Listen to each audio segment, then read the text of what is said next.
time for a recap.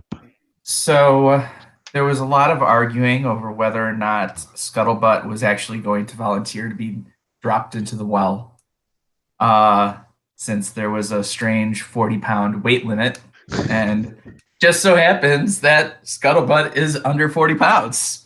Then, not Breaker, Heshtar somehow managed to communicate with his tadpole buddies who were able to spell out words.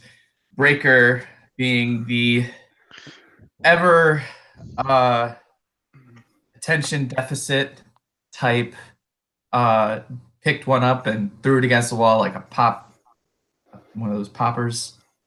And they proceeded to visually berate him for that. And then, after some coaxing and preparation, Scuttlebutt went into the well. He came up and saw that it was a large room with a person that seemed to be have many of his limbs replaced with metal or robotic prosthetics. He was running around trying to catch some kind of magical light. Half his face was shadow.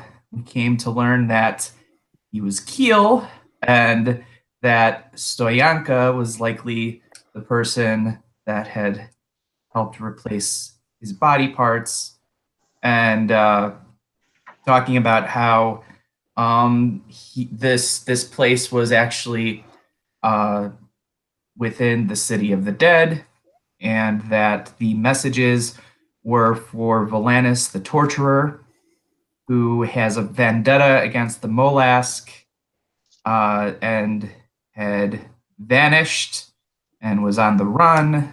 And so they're trying to, his family is trying to bring him back. He apparently rules the northern lands and may have been one of the lords of the Nine Hells. So after speaking with him a little bit, and there was also some kind of symbol on a large rock in the fountain that looked like a testicle snake. And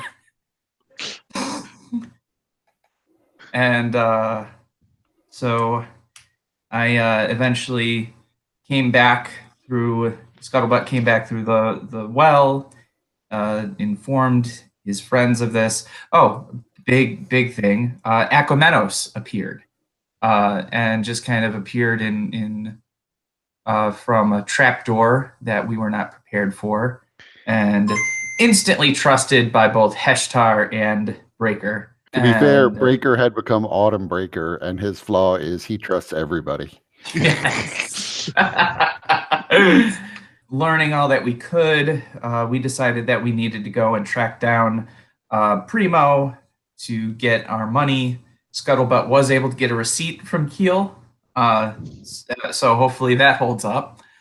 And as we were returning to the ship, we found bits and pieces of wood and a couple of crew members who were killed. One of them had their face crushed in.